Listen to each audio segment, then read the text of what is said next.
What is up, wrestling fans? Welcome to episode number 420, and get your mind out of the gutter, because this is the Smark Out Moment Smack Talk podcast, and not anything that we're going to be token up about. I am your host, as always, Tony Mango, and as always, my co-host here is Robert DeFelice. Tony, these 420 episodes have blazed by, huh? Man, I'm so high about this episode. Mojo Rawley. You can tie into a t-shirt and an old We don't get catchphrase. high, we stay high. Yeah. We'll buy the shirt. Go buy the shirt on TeePublic and Redbubble.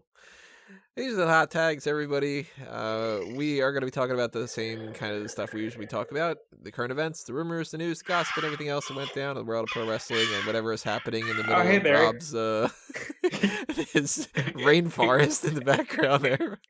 We got like 6 parrots just come in. What the fuck was that? I think that was Barry. Fucking elephant. Jeez. That's the end of the year. Everything's going off the rails, I don't expect anything different. But what I do expect is for everybody to chime in and leave their comments below. So if you are listening on the audio-only platforms like iTunes or Stitcher or Spotify or Google Play or TuneIn or whatever else it is, then head on over to the YouTube section. YouTube is going to give you the option to actually leave the comments instead of the other ones, which just give you the star ratings or maybe even nothing necessarily. So hit that subscribe button if you haven't done that already. Ring that little bell for the notifications. Hit that like button on the video as well. And as I just said, leave a comment below. Tell us your thoughts on all these topics. We got plenty of other things to plug, plenty of things to talk about on the hot tags. Let's go back in time a little bit to something we already addressed before in our predictions for TLC. But now we've gotten a new little bit of information that goes along with it. And this is the fact that Roode and Primo Colon have been suspended for 30 days, now at this point less than 30 days because it's already happened, for wellness policy violations. And before, we were basically just talking about the idea that, like, how the hell did they, bother with the Colognes when they haven't done anything this whole friggin' year? And now we actually know why. Now, Primo put out some information because he said he wanted to clarify what was going on because his reputation means more to him, which I fully stand behind him when it comes to this. He says that what happened was he's basically just been in Puerto Rico for these past bunch of months, which, yeah, we can tell because WWE has not done jack shit with them. So why wouldn't he be wrestling for, World Wrestling Council? I'm blanking on the name now. Yeah. For his dad. So he's been wrestling for them. I think he's like their champion or something like that too. And WWE clearly doesn't care because they haven't done anything with the Colognes. They're not injured. They're just not being used. Somehow they're not being released either. It's weird. So what they had done was they requested out of the blue that he should have another wellness policy checkup. And he had said, well, I don't really want to pay to fly into the United States and to go and do this test there. If you've got an idea of anywhere around here that you want me to get tested, I'll go ahead and do it. And they just didn't say anything for 2 months and then gave him a violation. Yeah, it begs the question, did Epico fly to the U.S. just to get drug tested, or is there some weird Rolodex thing where they're like just like spinning it around and they're like, Primo this time? Like, I completely stand by Primo because totally. No, I'm not gonna fly to the U.S. when you haven't been using me. Yeah, why waste your money to go prove to them that you're not taking stuff to not do their job? Like, I don't know why WWE doesn't just release these guys. They don't want to work there, it seems, and I don't blame them for it. WWE doesn't want to use them. Why would you ever want to, like, what are they, Milton from Office Space? Or just on the payroll and nobody knows or something? It's very strange to me that they are still hired and have nothing better to do to get them out of their contract. Like, you could probably afford to pay Sin Cara more money if you let go of the Colognes. Yeah, like, at this point, why bother continuing to pay them? Why not release them? Because if you do release them, as far as I know, maybe I'm wrong about this, and if I am, of course, anybody call me out on it, As far as I'm aware, if they were to say, we're going to release you, then they would forfeit like the rest of that money potentially, with the option to just be like, all right, you want to like leave, we'll cut you, we'll call it off at this point, whatever. Like they're not going to have to pay them for the whole rest of the contract, right? I would assume. And if they were to request a release, it would be the same sort of thing, and then they would give them a 90-day no compete clause, which would compete where they're not doing anything. And it's like, if you're worried that they're going to go to AEW, use them.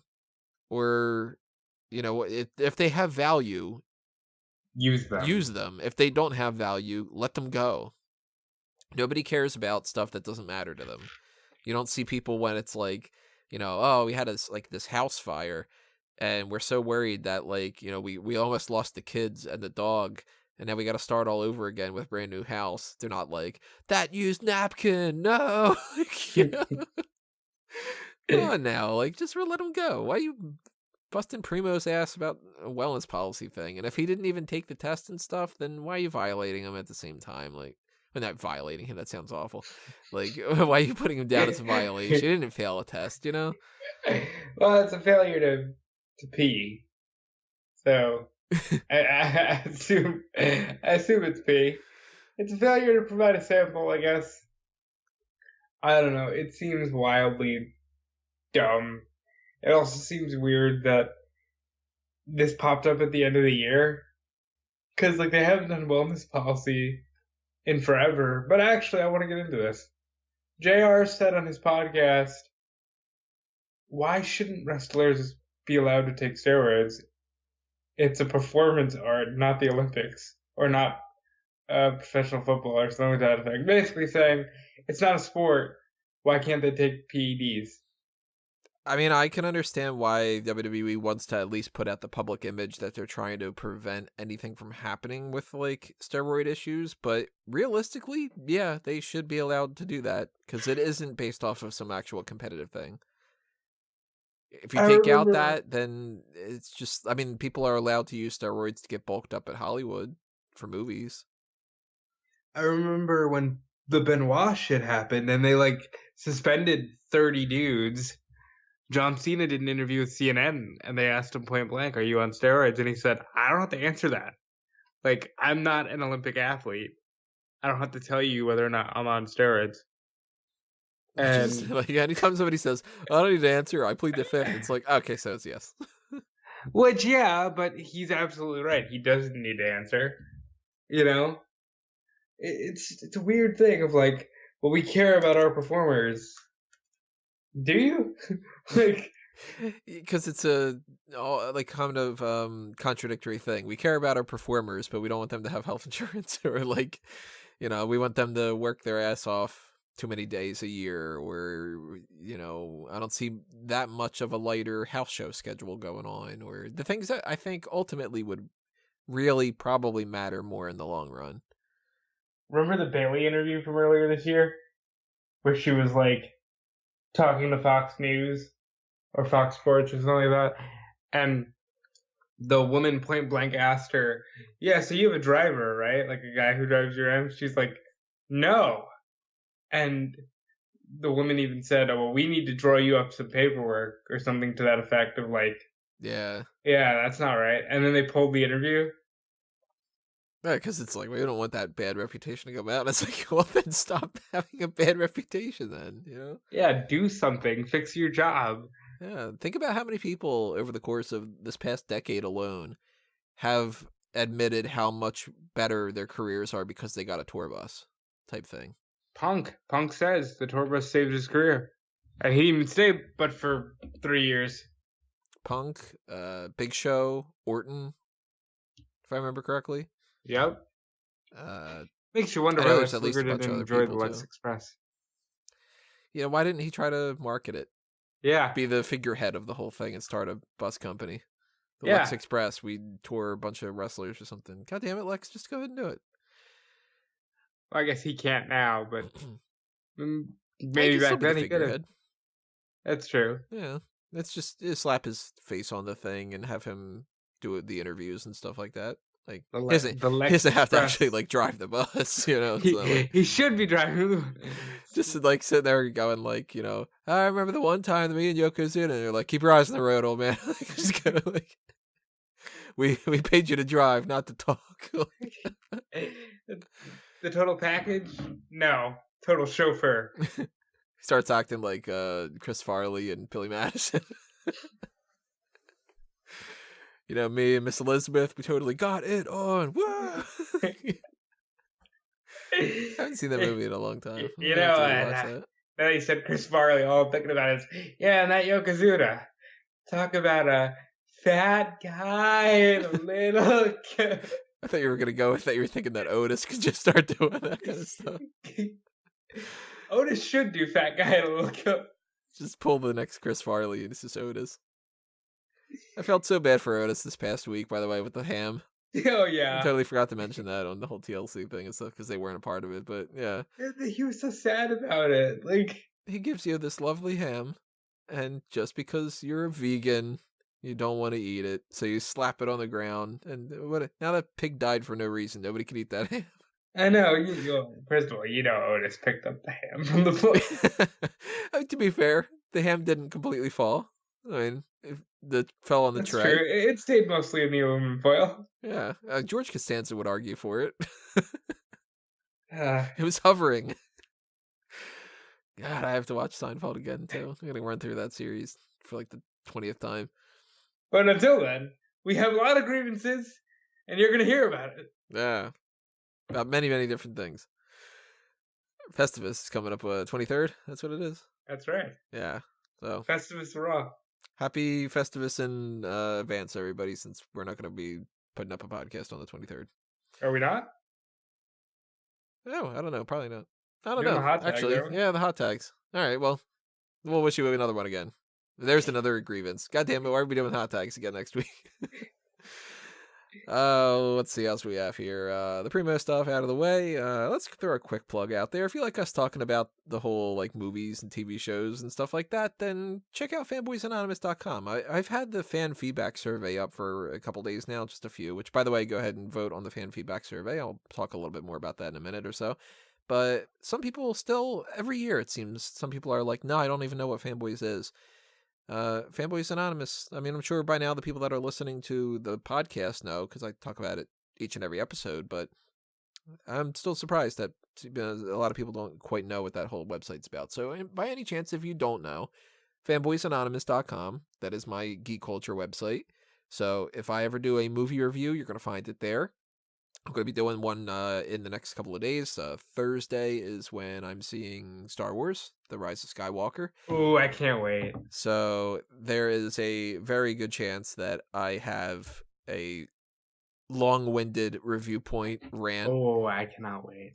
And there's also a chance that maybe I go, oh, it wasn't as bad as I was expecting, but fuck this whole thing, and that's about it. I don't know. We'll see. And I know another thing that's happening even before that is that by virtue of Guest 5 donating to the Patreon, the Pick Your Poison tier, he has requested that we do a fan tracks, which is a commentary thing, like kind of like what we do with the fan outs table, for the Batman and Mr. Freeze Sub-Zero movie, the animated series spinoff. So we're going to do that tomorrow, actually in like 12 hours or something like that from when we're recording this. So we're going to do that. That'll be up sometime on Tuesday evening or so after I'm done editing that, or Wednesday morning, depending on how long it takes. So if you want to watch that movie and listen to our commentary along with that, then that's another thing to look forward to. But if you follow Fanboys Anonymous on Facebook and Twitter, you'll find all the other things that are happening there. The Fanboys Film Awards, the Six Flicks picks, Weekend Geek. Maybe I get something else up about Pokemon anytime soon, whatever the case may be. Lots more plugs to talk about a little bit later on, but let's get into another hot tag here. Actually, let's get into two. Let's combine these. There's a lot of revolutions coming in 2020. AEW is going to have AEW Revolution. That is their next pay-per-view. It's set for February 29th. And the WWE is saying, Revolution? We have a thing that's called Revolution. We haven't done anything with it but a bunch of years, but let's do the New Year's Revolution tour, and that's going to be leading into January and doing that whole thing. I love and I hate one of these. I'm Like, guessing you like New Year's Revolution and you hate Revolution. yep. Because I've You been like saying New it Year's for... Revolution because it's punny. It's punny. It's a term that they had in their bank already, so they could have done that. I've been saying for years that they should just use those. I know Tyrell Spencer, you really want them to bring back Halloween Havoc and Fall Brawl and all that. And I Yeah, don't what think is that they're that? ever going to do that for pay-per-views, but to me it's like for the like Heatwave was an ECW event. And then they started to call the live tour that leads into SummerSlam the Heatwave tour. And I'm like, you know what? Okay. I'm okay with that. That's cool. And then with the like Starcade stuff and all the other kind of like things that they keep bringing back for like little different other purposes, like I don't know, they you know, at one point they brought back Great American Bash. At one point they brought back War Games. At one point they brought back this and that. Like whatever the case may be, they've used a bunch of different things like that in the past. So why not have in September the live event tour is the Fall Brawl tour. And then when you're in the October range, it's the Halloween Havoc tour. And then when you're hitting the New Year's thing, it's the New Year's Revolution tour. When you start getting into WrestleMania and you hit March, the March to WrestleMania tour. Because they did March to WrestleMania. So I think March to WrestleMania and WrestleMania Revenge might actually be things. I think they just changed March to WrestleMania to Road to WrestleMania. And I can understand using Road to WrestleMania a little bit more. I still think that Roadblock was a better name than Fastlane. So if they wanted to keep either of those, to me, Roadblock makes sense for Elimination Chamber as a pay-per-view because it's the roadblock in the way to WrestleMania. Then again, I still think that they should call that No Way Out. But if you wanted to call it like the Fastlane to WrestleMania tour, the Road to WrestleMania is whatever, this is in the Fastlane to there, okay, you know, it's a way to use another term. And they got a Spring Stampede that they could use if you want to do that in May, the Spring Stampede tour. Okay, you know. I think they might start to now that they're like a little upset that AEW is snagging some of these old trademarks. But AEW, man, AEW Revolution, how boring and flat is that? I don't hate it. It's just like Payback to me, or like a Battleground. And I think it's better than it's AEW cowboy shit, and everybody's cutting out through Hangman Page's crotch. That was a real thing that Hangman Page said. I didn't make that up. I like All Out as a name. Double or Nothing, I think, mostly works just for the one time. I don't think that that's But I think if they necessarily... keep going back to Vegas with it, you can always make it work.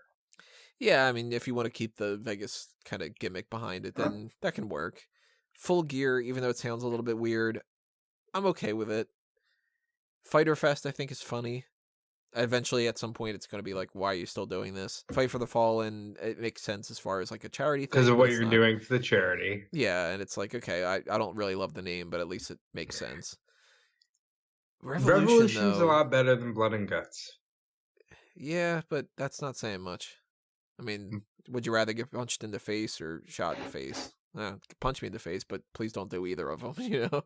Yeah, I mean, really. I don't like the name Revolution, though. It's so overdone. It's like, how many movies have had Rise of Blank? Or, actually, for that matter, Revolution. How many movies have been like the sequel is something something Revolution or something? I want to know when we're gonna get the rise of the Planet of the Apes. Well, first you got to do the Rise of the Revolution of the Planet of the Apes. And then you you got to do the Revolution of the Rise of the Planet of the Apes. And then you got to do the Planet of the Rise of the Evolution Apes. And then it's the WWE Women's Evolution of the Rise of the Planet of the Apes Revolution. You finally made a monkey. I'd see that. I'd see a Dr. Zayas sing-along movie like that. Can I play the piano anymore? Of course Well, you of course can. you I can. couldn't I couldn't before. before. So fucking good. Oh my god. Again, I need to watch the first 10 seasons of The Simpsons for the 50th time. With commentary on for the 40th time. I just don't like AEW Revolution. The graphic too is so bland and generic. It looks It's like very it's something that's... sci-fi. My first thought was Global Force Wrestling. Yep. It's Now got you the say it. Yep. same, like, the Yep. metallic and green, and you got a little star flare kind of thing on there, and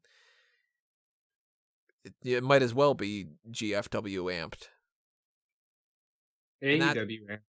that to me is not a good sign. Whoever pitched the AEW Revolution and that logo and all that stuff, I got a feeling that they're not as, like, I don't want to use the word hip, but like That's what I was thinking. Like that they're not with the times as far as not looking dated. Like, why don't they just make it like Revolution X, like that kind of crap. I hate the letter X. Can we get like, why does TNA still have an X division? That needs to die. That's been the running theme of TNA for a bunch of years. They have a good name for their January pay-per-view. Hard to Kill. I think that's a wonderful name. What were some of their last pay-per-views, since I'm completely out of the game when it comes to Impact? So they still have Bound for Glory. They still have... Bound for Glory is not a bad name. Slammiversary. I like that Slammiversary name. I like. I think, and this year they did Homecoming because they went to Nashville, and they did Rebellion. Ugh. It's another like Revolution type thing. Yeah. Genesis. I always hated that. I used to like Destination X when it, like, back 10 years ago when the letter X was still, like, not dated the way it's used now.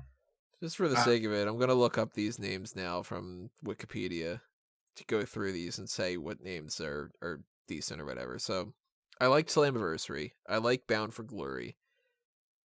I don't like United We Stand. That wasn't like a real pay-per-view, though. Is that like a charity thing or something? Yeah, that was more like that was the name of the WrestleMania show because they partnered with MLW. Well, so it was like United We Stand. Maybe that would be okay then, depending on the situation. Rebellion sucks. Lucha Invades New York. Obviously, that's not a regular thing. Hard to Kill. I'm okay with it. Sacrifice. No, it's too bland. Lockdown. Yes, because it's all cage things, so that makes sense. Unbreakable. That's fine. Unbreakable. I still think that's a little generic too. Surrender. I like Breaking Point from WWE, but Unbreakable to me is like the kind of B version of that. No Surrender. I like. No Surrender's okay. Victory Road is good. I like Victory Road when you're on the road to Bound for Glory. Yeah, that makes sense. Turning Point is okay, but what are they doing a turning point from? To me, that doesn't from Bound for Glory. No, I don't like it then. Genesis should be the one event. All right, I'll be real. It should be Turning Point. It should be Victory Road. Then you're on the Turning Point, and then you get to Destination X, really, which would be their fucking big name. Yeah, Destination X isn't a bad name. Final Resolution should be a final resolution. Final anything should be the end. And Against All Odds is just, that's okay, whatever. But like, Sacrifice, not bad. Sacrifice is only good if Scott Steiner's the one doing the intro. The NWA signed him tonight. Yeah, so what is this thing with NWA? They did Into the Fire, which is the pay-per-view. Which is a great intro song. Yeah. It was fine. It was like it was on in the middle of the day, which was great. It came out at 6 o'clock on a Saturday. So like by 8 o'clock, I was mostly done with work, which is cool. They did too much overbooking in the main event where it was like James Storm versus Nick Aldis. And 2 out of 3 falls. The referee takes a bump in the second fall, and then a new ref has to come in, and shenanigans ensue. Marty Scurll is in the NWA right now, which is cool. He's gonna fight Nick Aldis, presumably, at the January pay-per-view, which is on the 24th, which is the Friday before the Rumble, if you're paying attention. And Wade Barrett's a commentator now. That's cool. He announced that they're going to redo the TV title, which, get this, the TV title, and apparently this was always the case, but the side plates for the TV title are the ABC logo, the NBC logo, the CBS logo, and a satellite. The fuck? Why? And apparently I looked it up. They were always like that because it's a television title. These were the 3 television networks at the time because it was the 80s and you didn't even have Fox yet. And they didn't change it? They never changed it. And they didn't change it now. And I'm like, wait, really? Are you allowed to do that now? Yeah, like, I would think that would be some kind of a trademark issue. And then you got the whole, why are they bringing back the TV title? YouTube isn't TV. So I responded to a few people with the smart ass, well, if you subscribe to YouTube TV, it is TV. I mean, I've said on record a million times, I hate the idea of a TV title, because it's like, well, all the other titles are defended on TV too, right? And do you ever defend the TV title not on TV? Okay, well, that defeats the purpose. Yeah. The idea behind the TV title used to be, it was the main title defended on TV. Because back in the day, they didn't defend the titles on TV. Rarely, but you could get a TV title match every week or every other week, which made it special. Yeah, now that's not the case. So, like, everything has good origins, but times change. And I kind of feel like maybe they should have added a YouTube logo to this or something, instead of just having these weird network logos that you're never going to use. Yeah, because it's like, you're not just going to get broadcast on CBS right now. That ain't happening.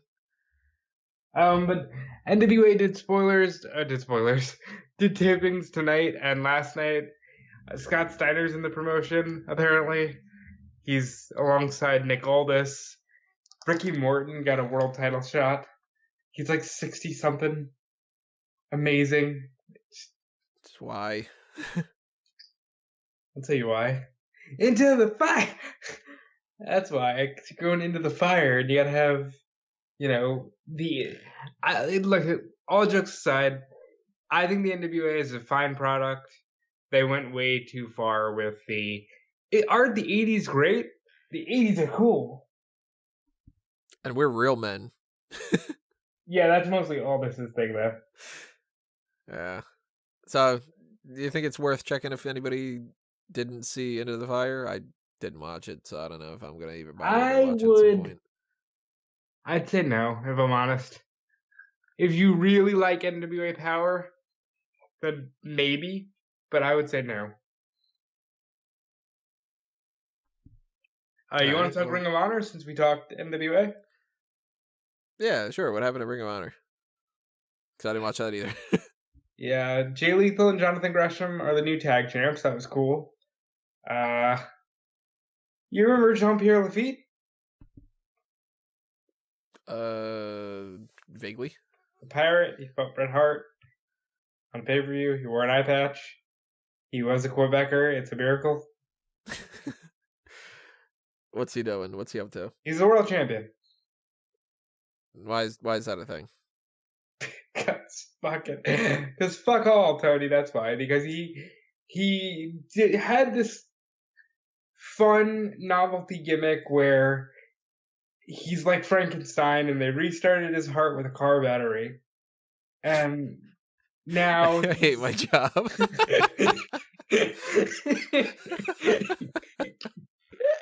And now he got super over in the last year, so now he's Ring of Honor World Champion. How old is he? 51. Well, I mean, I guess that's not too crazy, but it is when it's Ring of Honor. He shouldn't be champion of Ring of Honor. I mean, Ring of Honor is kind of supposed to be, setting up the future and everything, so that's a little strange, but Do they like not have anybody that could be like their guy right now? Long story short, no. They have Marty. Marty should have been their guy. But yeah, they're in a weird rebuilding phase, let's say that. Weird how some of these things are like, you go back to Ring of Honor from a bunch of years ago and you got Joe and Punk and Brian and all these kind of Half the names and Raw stuff, roster. Like, and then now it's like, I don't know, I'm not hearing much buzz about ROH with a whole lot of things. Ring of Honor Final Battle last year had the entire Elite minus Kenny in championship matches. And their championship match featured SCU, the Young Bucks, and the Briscoes in a ladder match. They let the Elite go, and now Ring of Honor has nothing because they bet it all on the Elite, and they let them go. Let's see what else we have here. That's my noise I make when I'm trying to think sometimes. Let's go with a plug here. Merchandise. Mentioned the shops a little bit earlier, but why not just mention it again? TeePublic and Redbubble for Fanboys Anonymous, for A Mango Tees, and for Smark Moment. Check out all the different designs, and for each design, there is a multitude of different products that you can pick up. So some of them are as cheap as like $1 or something for like a sticker, I think it is. I know I get like 8 cents for each one of those, so I know it can't be that much money. And then there's hoodies and t-shirts and coffee mugs and shower curtains, and I don't know, you could probably buy like a decal to slap on your car, and you could probably buy all sorts of different things. I actually have lost track of how most of these things are, but I know that you can buy a clock. So if you want a clock that says like Happy Days on it or something, it's on there too. And there's a multitude of different things. So if you're interested in picking it up, if you got a little spare change, you want to pick that up on the sales, because there's a lot of sales going on right now between TeePublic and stuff with like the holidays and all that. So everything's a little bit cheaper. Then go ahead and buy it. That's how that works. Supply and demand. You buy it, they'll supply it. Let's go on to WWE Chronicle Rey Mysterio. I didn't see it. I thought it was okay. Rey Mysterio has never been he's one guy. Never been one of the most interesting people to me as far as like wanting to track his career all the way through.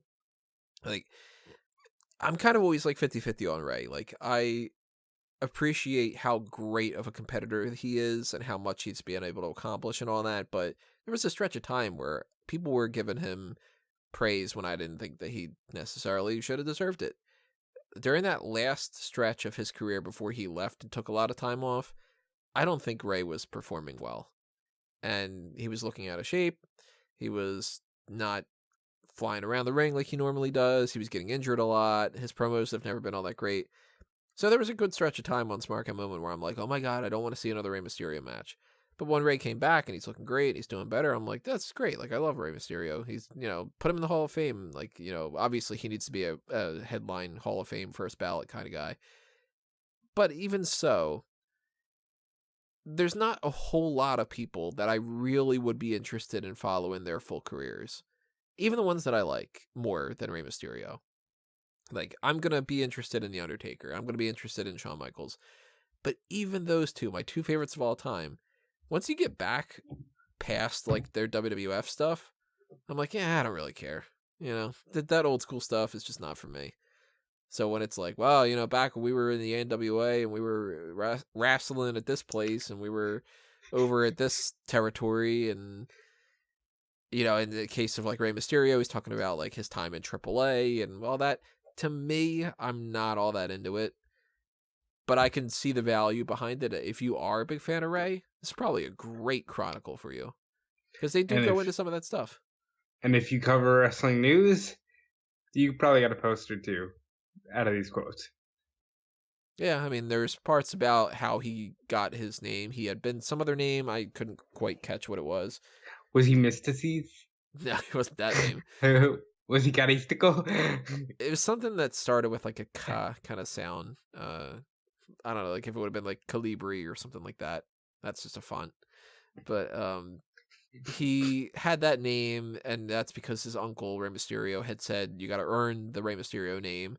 And he told a story about how when he was in the ring getting ready for this one match, like they were doing the introductions and stuff, his uncle had said from now on he's going to be Rey Mysterio Jr.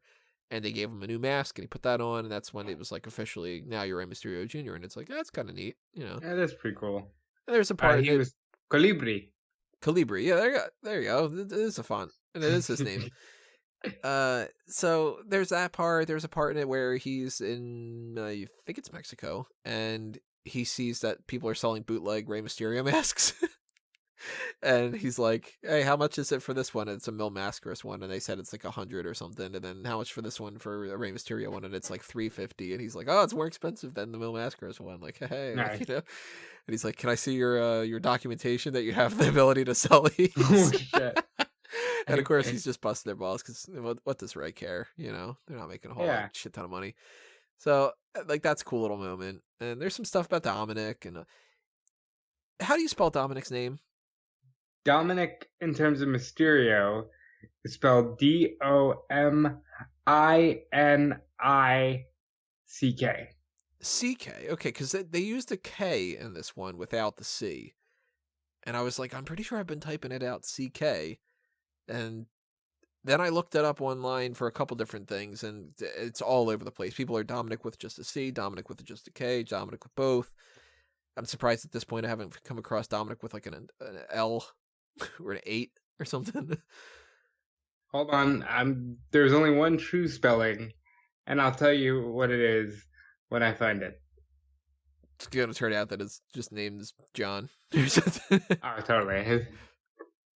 Okay, it is CK, and this is the official spelling on the match graphic of the Custody of Dominic ladder match between Eddie Guerrero and Rey Mysterio in SummerSlam 2005. Okay, so that's it. I'm spelling it right then, and they spelled it wrong on Chronicle.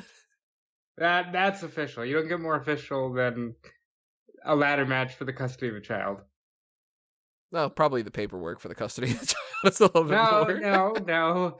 Damn it, he I don't tried know. the ladder. I've never been in the legal system trying to figure out that information, but I'm assuming that the paperwork's probably a little bit more. If it's notarized, maybe. Absolutely not. It'd be great if that is like the notarized kind of thing. The notary just looks at the graphic on the screen. Well, it says custody. I'll sign off on it. Here's my name. Yeah, so I would recommend checking out the Chronicle episode for anybody who might be interested in a little bit more on Rey Mysterio. I liked it more than I thought that I would. I'll probably take a look at it. I honestly can say I wasn't all that big on Broken Skull sessions with Goldberg, though. The biggest takeaway for me was I owe the Undertaker a receipt. No, you don't. Sit down. Nobody wants to see that match ever again. Spoiler alert, it's getting some negatives on my end of the year awards. You don't say. Rightfully so. Yeah, I mean, this match was awful. And I never want to see it again. The whole thing, the Broken Skull Sessions episode, to me, was kind of a dud. We've heard a lot of this before, and the stuff that we hadn't heard, I didn't feel like there was really all that much being said. Like, I think the only thing that I really took away from it was that he really doesn't like Scott Hall. Yeah, what do you call him, a piece of shit? Something like that, yeah. That they've always had these issues or something, which I'm at a certain point, I would assume whatever the issues that they've had, unless it's something serious, but it's probably just people like, macho tough guy bullshit, then I would assume that you can kind of get over it a little bit. Some people change. Maybe some people don't. I don't know. But that seemed a little bit weird to me. And there was a lot of the whole thing of Austin saying that, like, it annoyed them that somebody would call him Goldberg and vice versa. But that was basically a 10-second clip of information that they dragged out for a 3-minute discussion or something. And Goldberg talks about, well, I didn't feel like I fit in. We've heard that story before. He talks about the idea that the streak happened naturally. We've heard about that before. So there wasn't all that much to me that I felt like you need to check out. What did he say about his run in 04? That Vince just happened to hate him a little less than he hated Brock Lesnar? Yeah, that's why he won that match. Which is amazing when you look at the landscape today. How much does Vince McMahon hate Brock Lesnar today? Either he hates him nothing compared to what he did before, and that's why it's all the case, or he still just hates him, but he just is like, oh, god damn it, I gotta fucking... You're making me money, you piece of shit. You fuck, you're making me all this money. Gotta spend it all on you too. Fuck. Shout out to Jay Davies for sending me this thing yesterday about this thread somebody put up on Twitter of these random Vince McMahon stories, because I had forgotten about a lot of them, and some of them I actually never heard of before, but one of them that either I had heard before and forgot about it, or I just didn't know beforehand, was apparently he had been approached by Wade Keller, and he didn't quite think ahead of time the idea that he was eating and that Wade was going to be coming and whatever. So he was eating a slice of pizza, and apparently Vince got this mortified look on his face and said, "Wade, you can't print this." That's crazy. Oh, and another story of Punk, and it was Big Show and Batista and somebody or whatever, a couple different people, including Vince McMahon, were all sharing the same room together at a tribute to the troops, and that everybody was snoring and keeping Punk awake except Vince McMahon, who was laughing at his own farts. That is... Vince McMahon...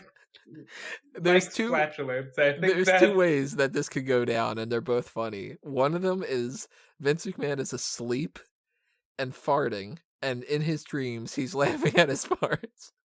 Or everybody's asleep except Punk is laying there trying to sleep, and Vince is also not asleep and just farting and laughing.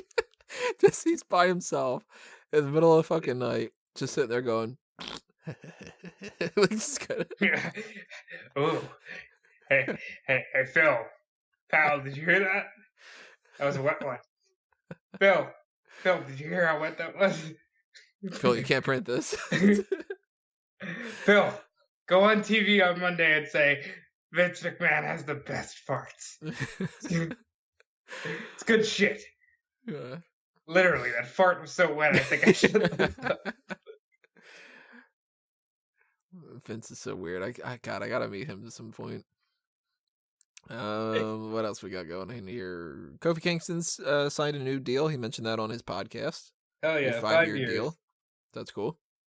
Big E and Xavier Woods didn't kind of reciprocate the same thing, but who knows? They might have still done the same thing and just not said, "Yeah, me too." It was kind of interesting, that podcast though. They were talking about their injuries, and Xavier was talking about how he recently shot them a text that was basically just, "I'm sad," and I'm like, oh, I want to give the guy a hug and just be like, "It's gonna be okay, pal." Big E talked about how he's really nervous about the future. He's gotten a lot of injuries over his course of playing football and everything in particular, and he just doesn't want to be one of those guys that can't really walk around. Kofi Kingston talked about how he can't really run anymore. Which is wild, because literally all Kofi does is run and jump. Yeah, and I guess it's just a matter of sprinting is easier, but running is too much. But it's an interesting listen. I definitely maybe it's the Edge thing. You remember when they were Edge was walking around backstage like a zombie, and then the music would hit, and it's all right, I can do this. Let's go. Yeah, that adrenaline shot probably helps out a whole ton. I feel bad for Xavier. He was kind of talking about how the Achilles tendon injury, he could be back in 4 months. Maybe he'll be back in a year and a half, and he just doesn't know, and he's scared about that. What, obviously we're not medical professionals. We have no idea what's going on with any of that kind of stuff too, but just theoretically, when do you think that we're going to end up seeing him? SummerSlam. That's where I was going to go with. I think around maybe a little bit after SummerSlam, but I'm kind of thinking SummerSlam. That'd be cool. I mean, obviously, I would like to get him back sooner, because then that means he's healthier sooner. But more importantly, he has to just make sure that he's healthy, because that's the bigger deal. I think he kind of understands that, too. It's kind of one of the things he was talking about, which he's like, right now I just really want to be able to walk. So I think he's got his head on straight about that. But he's still sad, and we send Xavier Woods all the love. Very much so. Same thing for, if we're talking medical issues, Piper Niven has said that she is suffering from a bout of Bell's palsy. Yeah, this sucked. This came out of nowhere. Yeah, that sucks. Like, obviously nothing good about that, JR tweeted at her saying, hey, like, you'll get through this and you're tough and reach out and that kind of thing. So that's nice of JR to do that, because obviously, he's gone through that in his life many, many times in the past. So, yeah, that sucks. It really does. And I hope it doesn't affect her in terms of, like, her career. I hope she'll be healthy and ready to go by the time she has to go for the NXT UK Women's title. I even think this makes her a sentimental favorite in that match if she's able to compete. And Piper Niven is tough. And I've said this, I think she's one of the better women wrestlers on the roster, and I'd like to see her get more of a shot. So TakeOver Blackpool 2 is happening mid-January. And I didn't realize this until this week when I was writing up the spoilers stuff. They don't have enough TV stuff taped. Yes, they do. Oh, no, they don't. They have one more. Yeah.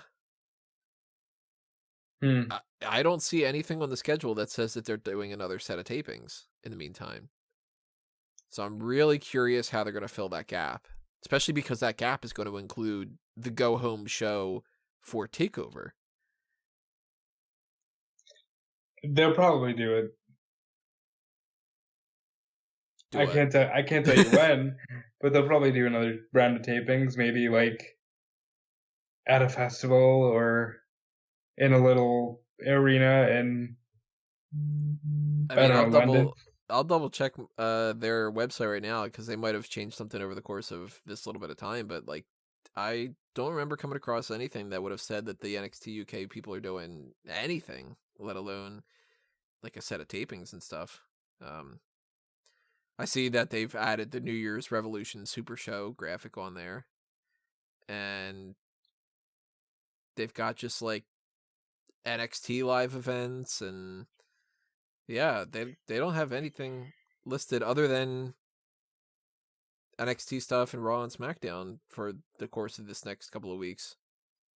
That's really weird. I don't know how they're going to do that. Because they ended the tapings with like a Merry Christmas, hey, Walter's an idiot Christmas card, I think, with Gallus. So they have to have something. Unless you do 2 weeks worth of recap. Like, I would assume that the week of like Christmas, the end of the year type thing is going to be a recap, because right now, and we're going to talk about this a little bit, the spoilers for next week, Raw, but we're not going to talk about it yet. So if anybody doesn't want to know, then you don't have to fast forward yet. But we do know that like this week for 205 Live, it's going to be a recap. They already said that this week is going to be the best of the year type of thing. And next week, they're going to have an actual set of recordings for SmackDown and all that other kind of stuff. So they're going to go ahead and do that. But Raw, for the beginning of the year, we know that that's like, we know something's going to happen for Raw for next week and the week after that. We know that NXT is more than likely going to have a recap show at the beginning of the year for the NXT year-end awards. But they could add other things and do another taping thing ahead of time with that. Actually, let me double check to see if they actually are doing a taping with that, because I didn't bother with that in the first place. So they might actually not do that. If there's nothing set on there, yeah, there's nothing for January 1st for NXT. So that's got to be either just that they do a taping in advance this week, or they just do a recap thing. But NXT UK's got more than 1 week. They run through the rest of the stuff that they've got going on right now, and that takes them into the 26th episode. You do a recap? You do recap for the January 2nd one. No, you do a recap. Oh, wait. Do they only have January 2nd and January 9th? Yeah, because then the 12th would be No, the takeover. 11th is the pay-per-view. Or the 11th would be the takeover. So you do a recap on the 2nd and a preview on the 9th, and you're good. Man, that would suck if that's the case. 2 weeks in a row of no new content. I mean, it would suck. People will live. But still. I'd hope that they would at least have something planned where they would do something else, and maybe they recorded some like backstage segments or something like that they can put in there, but that's a little rough. I think it's a good idea. Complete random side track kind of thing, talking about the plan of NXT UK. I'm sure people in the comments are just like, I don't care about that show. But yeah, if Piper Niven has those couple of weeks where she isn't going to be necessarily performing, and she can get some stuff checked out and all that before it gets to TakeOver, then hopefully she'll be able to compete, and that won't hinder that at all. But I also, I don't know anything about Bell's palsy. Again, not a doctor. So I don't know if that would be the type of thing where they'd be like, look, we don't want to risk anything, and we're just going to pull you from the match, They used to pull JR from commentary. Yeah. That's the whole reason Michael Cole is the one calling the, oh my God, Mick Foley beat The Rock. So, that's the one Attitude Era moment that JR doesn't call because he's suffering Bell's palsy. Yeah, so hopefully Piper Niven, that all works out well. It's off to a crappy start as far as just dealing with this to begin with, but hope for the best. Real quick plug here for the Patreon, because why not? The Patreon is something I mentioned a little bit earlier, but it is a great tool for us to continue to keep doing what we're doing here, and that applies to fanboysanonymous.com and Smark Out Moment. If you want us to do more on either of those platforms, then hit that donation tier to whatever you want to get to. If it's $1, greatly appreciated. If it's $5, even more greatly appreciated. If it's Young Bucks, please give us all your money.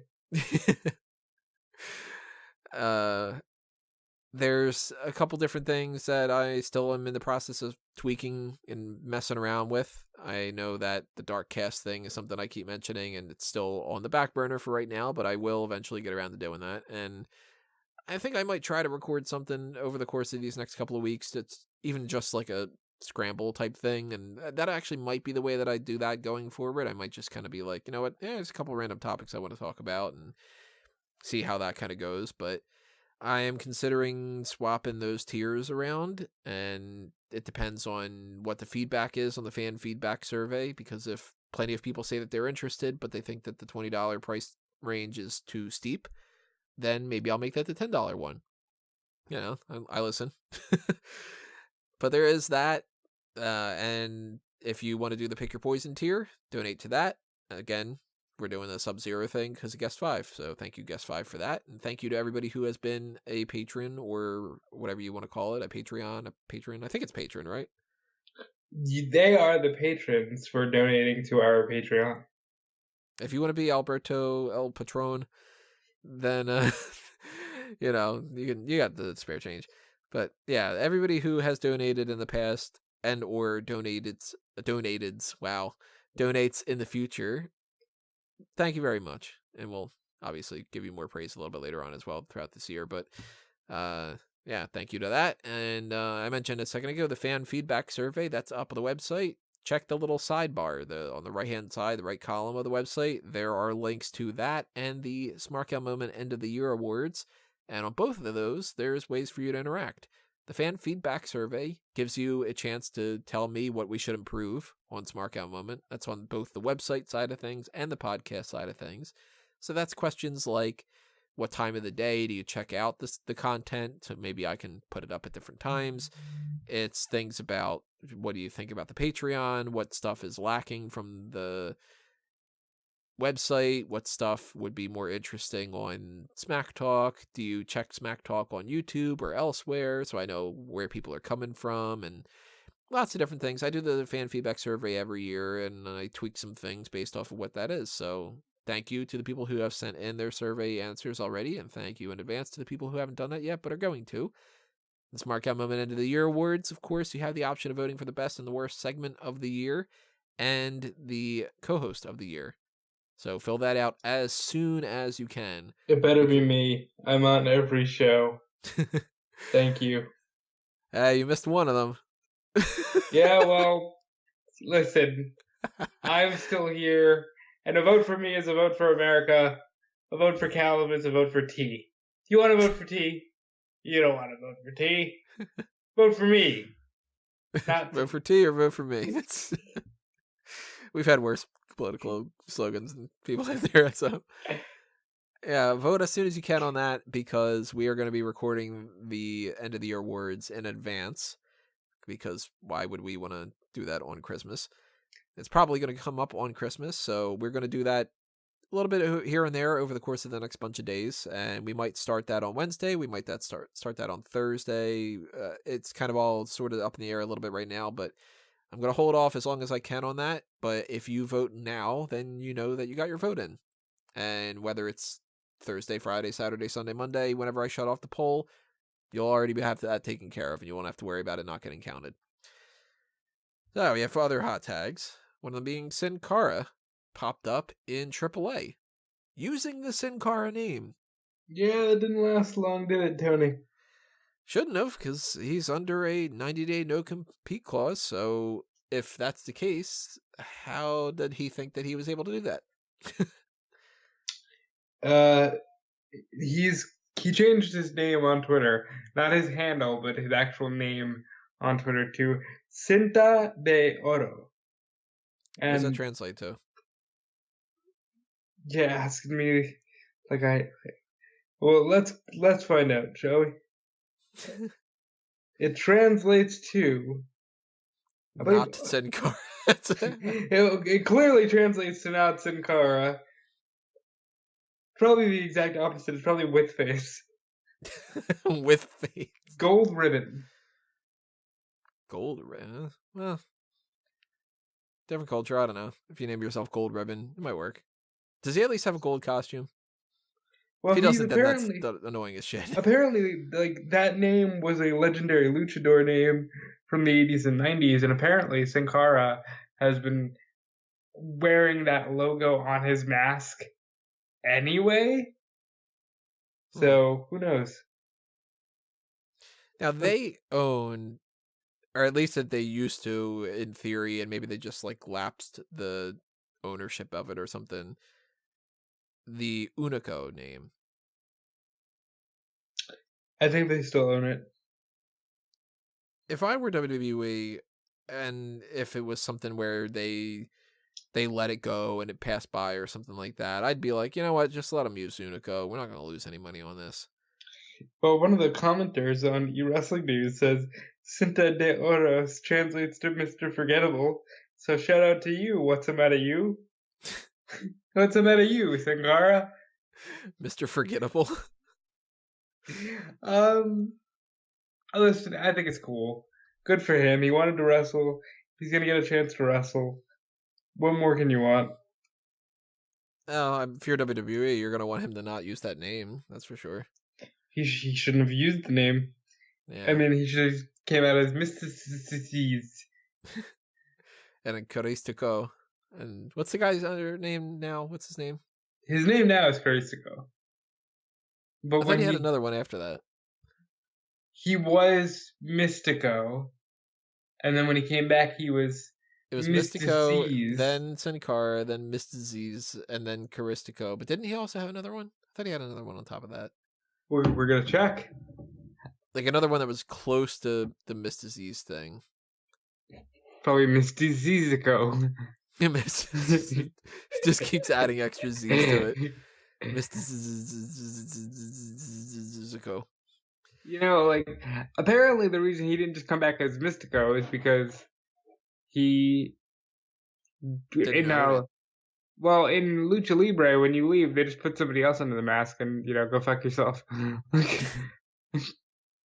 Well, if Rey Mysterio used to be Calibri, why didn't he just pick some other kind of font? So, He goes from Sin Cara to Arial Narrow. he went from Sin Cara to, his next one was Mr. C's.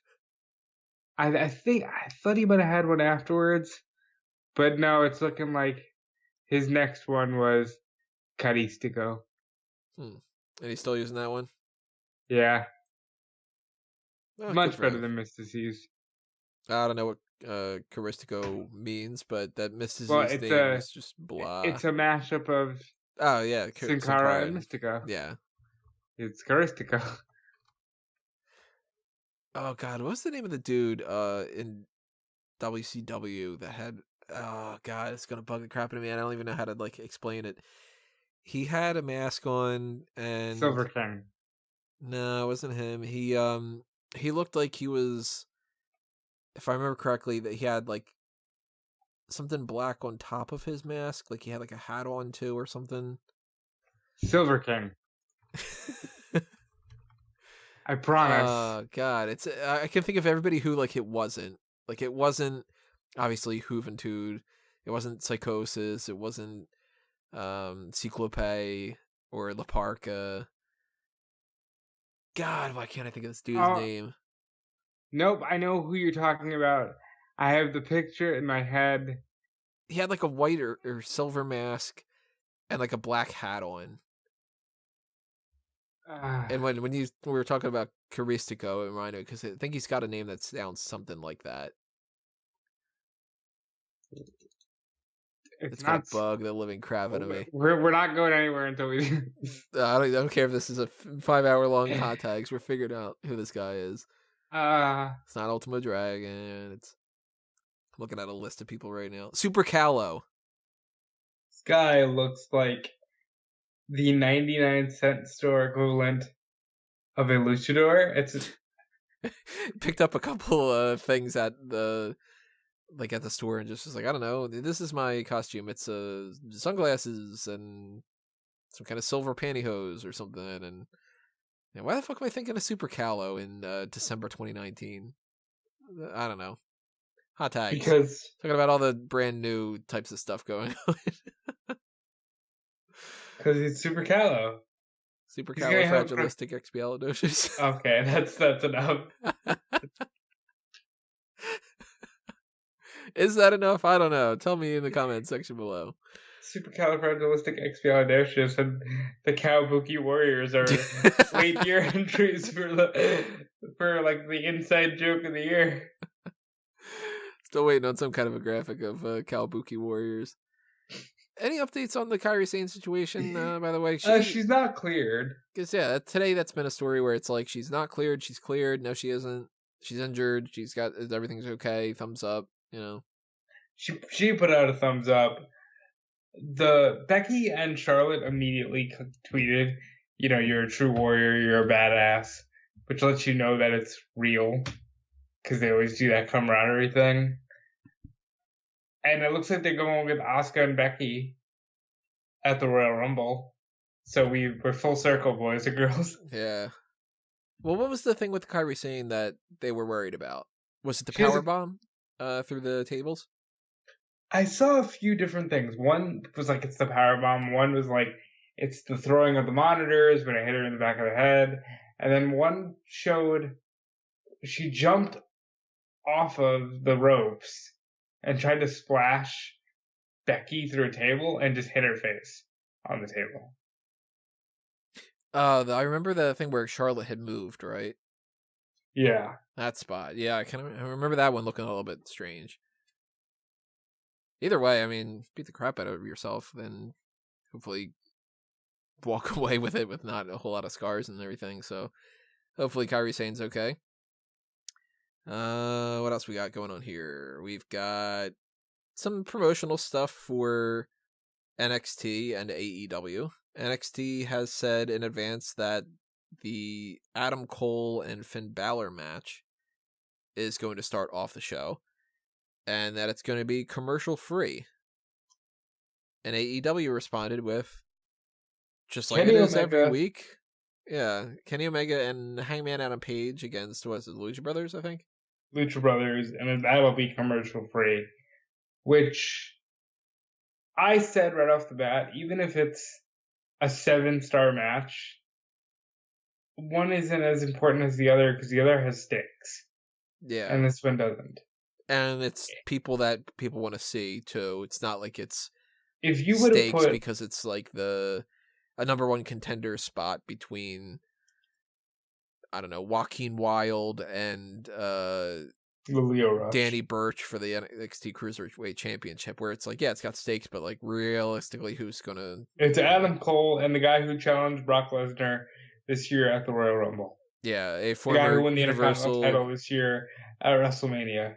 a Universal Heavyweight Champion against the head guy of NXT and for the main title at NXT, who's had a hell of a month. And yeah, like between those two, even if I wasn't already going to be watching NXT just because I choose NXT every week anyway, I'm sure I know which one I'm going to want to tune in for, you know? Right. And I see people back and forth doing the whole thing where they're like, well, AEW does this every week, and they're not doing this to be reactionary. Bullshit. They are doing this to be reactionary, because if they weren't trying to react to the announcement of it being commercial free, they wouldn't have said it's commercial free. Yep. It's like, yeah, they didn't take a non-commercial free thing and make it commercial free, but they are reacting to it. It is legitimately what happened. They waited until after that had been announced from NXT, and this is their retort. And that's fine too. Like the people that are criticizing it, it's like, well, I would probably do that. I'd be like, hey, we do this every week. You know? I know it's reactionary and it's bullshit. And everybody, I'm seeing a lot of these, everybody just needs to get along. It's like, shut up. You know you don't necessarily want that because you're going out on TV and you're stirring the pot. Stop trying to tell people to get along just because you don't like that the public toxicity is a 24/7 thing because of social media. Well, if everybody gets along, then there's no competition, too. Yeah. I mean, I don't think that they should be like taking shots at each other left and right and making that their main priority, but it's like, why? First off, why wouldn't WWE want to do something that would potentially get people to tune in? And why wouldn't AEW want to respond in a way that gets them to not tune into WWE? Like, that's the whole point of it, you know? Sega Genesis is like, oh, it does what Nintendo don't. And McDonald's is like, you know, fuck Burger King or whatever their slogan is. See, but back in the day, I feel like that kind of competitive marketing was really in, where like literally the slogan for the Genesis was, it does what Nintendo don't. And PlayStation had very like slanderous ads, especially in the UK, towards the other products. Same thing with like Raw and Nitro. We live in an era now where people don't want to see competitive stuff like that. They just want everybody to be happy. They want crossplay on their platforms, you know? What is that all about now? That was it Xbox or something is allowing people to play multiplayer games on their next console if they're not even Xbox? Or is it PlayStation, or which one is it? Well, it's all of them. For select games like Rocket League, you can play cross-platform on PC, Switch, Xbox, and PS4. So literally, it's just like everybody can get involved. That's cool. It's cool to an extent. I wouldn't want to see it for every game because at that point, what's the point of the consoles? You could just have one and call it a day. Oh, then it would be a matter of the exclusives. You right. know, the one of them, like, you know, you're only going to get a Mario game on the Switch. And, you know, this PlayStation has this type of better graphics, so you're going to go for that one, while the Xbox has, I don't know, the feature that tells you how to make the perfect eggs. I don't know what the fuck they do. The Xbox? Ah, there you go, the Xbox. Yeah, I like exclusives, and I like competitive wrestling promotions. So here's a random little side joke kind of thing. Not really a joke because it's actually real life, but it has a joke involved in it. A friend of mine, his brother recently got all pissed off at him and damaged and completely ruined his PlayStation by taking an axe to it. And afterwards said, now it's an axe box. And I was like, I don't condone the activity, but I condone the joke. Alright, well, you took a very, somber, psycho moment there and made it fun with the axe box. Yeah, and I think that the eggs box would sell some some things too. What else we got going on here? Let's talk Raw spoilers. Actually, really, before we get into that, you had mentioned two things ahead of time. The Ascension's been booked elsewhere? Yeah, they're doing a convention, and they're being booked in what's being called the SmackDown rematch in March. That's real fucking... Oh, God. So, that could be between, the Beaver Boys, or, honestly, maybe they're gonna fight the New Age Outlaws or something, you never know with these independent shows. Like Deuce and Domino or whatever. No, that's a different era. Do they have their names up on there about what they're going to be calling themselves now? I think Rick Victor's his name. Okay. So you can call them Rick Victor and Conor O'Brien. They can be the Ascended, perhaps. I don't know. I hope they don't go with the Ascended. That's bad, but it would be really funny if they went with the Descension. Now that they've fallen off the face of the earth, kind of thing. They'll do something stupid like the Freedom Fighters, because they're free. The Wasteland Boys. And you said something about The Rock's got some kind of ice cream product or something? All right, let's talk about The Rock's ice cream, Tony. What should I be Googling here? Let's talk about The Rock's ice cream. I'm very excited about this. So, this is actually tweeted to me by a follower of the WrestleZone Daily, James Ross, who was just like, yeah, don't you want The Rock's ice cream? So, Rock has 6 custom ice cream flavors. It's a partnership with Salt and Straw, and the proceeds go to Make-A-Wish. And these ice cream flavors are as follows. You ready for this? Da, da, da, da, da, da. I saw mommy kissing Dwanta Claus. I'm already off to a horrible start on this, I think. Which is, it's the classic kiss cookie with peanut butter, chocolate chip cookie dough, and a milk chocolate caramel fudge swirl. And then there's a whiskey ice cream infused in it. Not a fan of whiskey. We hid one of the rockin' around the Christmas tree. This is good. That makes sense. As far as names are concerned. Yeah, I'm okay with that one. We hid one of the Rock's favorite cheat day gifts under the tree, gooey brownies made extra indulgent with a buttery frosting. Pacific Northwest spruce ice cream gets decorated with raspberry jam and glazed cherries, just like you'd find in fruitcake. I can live without that, but I like the gooey brownies. Give me the brownie. I'm okay with that. Take out the raspberry stuff. Peppermint cocoa, which is self-explanatory, and there's just a chocolate gooey brownie. They don't have names for those? No, these are just flavors. Come on, you gotta give them names. Let's call it the People's Peppermint. How about that? And then there's cinnamon chai spiced eggnog. People's Mint. There you go. The People's Mint. And then what was the other thing? And then there's cinnamon chai spiced eggnog. So this is gonna run you. It's 5 pints, I believe. Not pints. Maybe a little bit more than that. But this will run you $65 for all 5. Oh, Jesus Christ. That's a hell of a lot more than I was expecting you But to it's say. going to charity. It's going to charity. I want it. Specifically that I saw Mommy kissing Santa Claus and that chocolate gooey brownie because I fucking love chocolate gooey brownies. The more that you're saying chocolate gooey brownie, the more I'm like, oh my God, I want a fucking brownie. Chocolate, ooh, there's nothing better than a good brownie that's just fresh out of the oven and gooey and snack talk, everybody. Which, by the way, if we're on Snack Talk, you have to admit your failure when it comes to KFC to everybody. Yeah. So we go into the WrestleZone Daily and we start running down TLC, and by the end of the KFC talk, I'm like, fuck, I want KFC. I want biscuits. I want wedges. I'm not big on the actual fried chicken.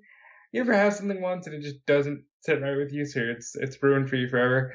I had that with fried chicken once, so I'm not a big fried chicken guy anymore. I do like their popcorn chicken. I just want biscuits and potato wedges so bad. That's it. Well, we know what Rob wants for Christmas. If you're getting me anything food related, please make it a chocolate gooey brownie right now. That sounds good. Well, I mean, have you ever had that chocolate cake from KFC? It's pretty fucking good. It's not a gooey brownie, but it is good. I see that the more you say that gooey, the word gooey is really selling me on this brownie. It depends on the context. On a warm chocolate gooey brownie, it sounds good. If you start adding gooey to other things, it's not going to sound all that appetizing. Not as appealing. You'd be like, oh my God, don't you want just a really good gooey chicken cutlet? Like, no. No. I want nice consistency to my chicken, and not a gooey consistency. Like, open up a big bag of gooey potato chips. Disgusting as all hell. It's a bag that somebody threw in a dumpster and it got all wet or something. I don't know. Ew. Last thing to talk about is Raw spoilers. I save this for the end because some people might not necessarily want to know, obviously, what is happening next week. But if you do want to know, we're going to save you the time that you don't have to watch Raw next week. And if you don't want to know, this has been another Smark moment. Yeah. And adios. But if you do want to know, then keep listening. Or if you don't care, then keep listening anyway, especially because it helps the watch time. And we're being counted out. So, Kevin Owens is going to beat Mojo Rawley in a no DQ match. And since they have all the Christmas stuff out ahead of time, it's pretty much assumed that it's going to be a Miracle on 34th Street fight. That's a good name. They do. Yeah, I like that name. Afterward, he's going to call out Seth Rollins, who will feign that they want a truce, and they'll end up fighting anyway. And they'll beat the crap out of Owens. One person had said that he destroys one of the Christmas trees on the ramp when he comes back up. I don't know if that's just sort of like during the break that happened, and we're going to show you that he was all pissed off, or if that's actually a part of the segment or not. I don't know. Bobby Lashley beats Cedric Alexander, and then they announced that the wedding between Lana and Lashley is going to be the following week, December 30th. Shout out to Lana and Lashley. That is a long process that you whittled down to 2 weeks. Oh, they had a couple months of waiting before the match where they could settle out some of that stuff, Drew McIntyre beats Zack Ryder, then he beats the crap out of Kurt Hawkins and cuts a promo about how next year is going to be his year, the way that a lot of people do. 7-foot Dolph Ziggler. Tell me I'm wrong. Oh, I can't. I'd be lying. Becky Lynch challenges Asuka, the thing that she did on tonight's Raw. Except this time she does it in front of the crowd. And this time Asuka says she wants to be Asuka 2 belts. And then Becky responds to her in Japanese. That'd be interesting if they started doing that. Aleister Black beats a jobber. No, that's a real... I wasn't kidding. That's what happens. Wait, really? I didn't hear that on any of those. Becky comes out and challenges her. Asuka comes out and says, Asuka 2 belts. And then Becky responds to her in Japanese. Wow, okay. The reports that I had seen, the tweets and everything that I had tracked, nobody mentioned that. That's... All right, I'm more interested in this segment now. Aleister Black beats a jobber. Then Buddy Murphy beats a jobber. Then they stare each other down. And Black Mask Black Mass, not Black Mask, it's not a Batman thing, to Murphy, takes him out, and they're going to wrestle on December 30th as well. Should be fun. Ricochet beats Tony Nese by pinfall, which, here's the thing. Deonna That's my line. Purrazzo wrestled, yeah. Here's what this boils down to. Deonna Purrazzo wrestled on Raw tonight. Yep. And Tony Nese is wrestling on next week. And Yep. Charlotte Flair beats Chelsea Green by submission next week. Brand what happens? supremacy. Yeah, Brand divisions. brand split, the fucking whatever. Like, Tony Nese, this will be now the second time that he's wrestled on Raw, yet he is a 205 Live roster member who competes on NXT as a member of Raw. Chelsea Green and Deonna Purrazzo, where the fuck have they been on NXT? And now they're on WWE Raw as NXT stars. We're gonna have to wait until January 6th, I think, to see if this sticks. And Chelsea and Deonna are just on Raw. I don't know. I mean, it's weird. It's not the worst idea. I don't think that that's the case. I think that they were probably there for some kind of extra reason. I don't really know exactly what. But, I mean, we know that Chelsea Green is engaged to Zack Ryder. So maybe they were visiting or something. I don't really know. Does Deonna have to follow her? Yeah, Deonna doesn't have to. That's the other thing. But, like, maybe they want to try them out to bring them up straight to the main roster, which is really kind of strange. They did this last year. It's already been a year, but this is exactly what they did with EC3 and Heavy Machinery and Lacey Evans. Maybe they're just bypassing NXT. Maybe. I mean, I wouldn't be 100% opposed to it. By the way, that only worked out for Lacey Evans, mostly. And she didn't even win a title or anything. But she main evented a couple pay-per-views. Yeah. Of course, we'll talk about that on the best newcomer and the best call up to the main roster at the end of the year awards. But it's weird, though, because it's like, they said that she's an NXT roster member. So they acknowledge that she's not a member of the Raw roster, instead of saying, like, oh, new addition to the Raw roster is Deonna Purrazzo. So that's, I mean, Tony Nese last week, or whenever it was he had wrestled, they put, if I remember correctly, they put a Raw graphic on for him. Yeah, they just announced, hey, he's on Raw now. Yeah, and he then wrestled on 205 or NXT. I can't remember which one now. By the way, we got zero follow-up to the whole, everybody's fighting, including the Raw Tag Team Champions and Buddy Murphy and Shorty G. Yeah, I'm assuming that they're just waiting for SmackDown for that, and for some reason, the Street Profits got involved, because what the hell? If they can't find the smoke somewhere else, they're going to just fucking kick you because you're around them, like, you know? Because if they can't find the smoke, they're going to start the fire. Into the fire. Into the fire. OC beats Randy Orton and Viking Raiders. Remember how we were talking about that was going to be a thing? Remember how we were talking about how the OC was going to have a standard rematch against the Viking Raiders on Raw the very next night? And they beat him.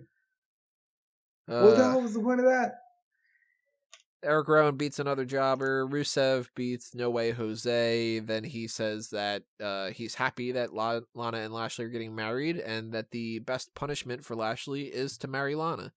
And that Lana, you can't escape me, because even your wedding day will be on Rusev Day.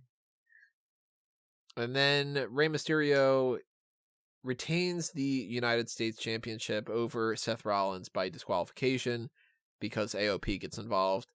Typical, like, heel scenario.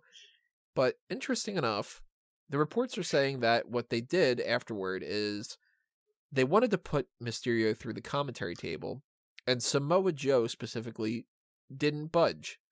So they beat the crap out of Samoa Joe, and then Rollins curb stomped Mysterio. But seems like a babyface turn, at least of sorts, for Samoa Joe. So I'm sure everybody's going to harp on me to change that on the thing immediately. And it's weird that he would be standing up for Rey Mysterio, considering he's the person that he feuded with most this entire year. Yep. Very odd situation. Kind of the same odd situation as how we got tonight with Raw, where we had a gauntlet match that didn't determine who the number one contender was. Yep. And then Seth Rollins just said, me. 70-minute match, guys. You cannot make this shit up. Not surprised. I want to talk about the fact that you want to make this fun with Rusev and Lana and Lashley. Rusev's father is a pastor. Could he do the wedding? Could he do the wedding and then Rusev just interrupts like, no, you can't do this. This is my father. You can't insult him the way that you... I would have fun with that. And then it turns out that his father the whole time has actually been Eric Bischoff. No, and then, it's like it's kind of like the Kofi's dad thing, where you find out that Rusev's dad is actually Lashley's dad because these guys get around. Suddenly it switches around from like my ex-wife and that's our relationship is that you're married to my ex-wife to we're actually bros. And it's very Austin Powers Goldmember twist. Not the best one of the three. Not the best one of the three, no. It's probably Shag Me. It's the best one of the three. I still think the first one. I watched the first one recently. Still holds up. It's so bad it's good. I mean, you catch me on jokes like allow myself to introduce myself. Like that already gets me with the, who's number 2 working for? And... Who is number 2 working for? Although I will admit, the Goldmember has a great line in it where he's like, there are only 2 things I hate in the world: people who are intolerant of other people's cultures and the Dutch. My favorite Austin Powers one line is, "Hey, there you are. Do I know you? No, but there you are. You're there. You're there." Yeah, those are the hot tags. All right. And that's some Austin Powers stuff. We got Austin Powers stuff. We got ooey gooey brownies. We got so much shit going on. It's the end of the year. We can fly off the rails a little bit. We ain't got to talk Royal Rumble. Yeah, what happens when you're in school? They put on movies. Yeah, this is your science teacher. By the way, Tony, I don't know if you do this. You have a teaching degree. Well, Tony has just wheeled in TV on a cart with a VHS of Bill Nye the Science Guy, and you're about to go to sleep. Yeah, I booked a TV on a cart on a pole match. With Bill Nye the Science Guy. Yeah. Yeah, they got the cheers already for it. Bill. Let's go, Bill. Inertia is a property of matter. Alrighty, everybody. Well, I plugged a lot of things. I plugged Fanboys. I plugged the upcoming Sub-Zero fan tracks that we're doing tomorrow. The upcoming review point for Star Wars. We got the mailbag coming up on Wednesday. We've got the end of the year awards that we're going to be recording over the next bunch of days. So that's something to vote on. Vote on the fan feedback survey. Follow everything, whether it's Fanboys or Smark Out Moment on Facebook and Twitter. Fanboys is at Fanboys Anonymous on Facebook, at Fanboys Anon on Twitter. Smark Out Moment is a lot easier because it's just at Smark Out Moment on both. If you're on iTunes, Stitcher, or any of those things, hit that rating scale or click on whatever you got to do that and give us a positive rating because that's appreciated very much so. Donate to the Patreon for either of those 2 things if you want to, and if you have the spare change for it, pick up something on the merchandise shops as well. Hit the like button, hit the subscribe button, follow the things, click on the things, do the things. Hit the bell. Hit the bell.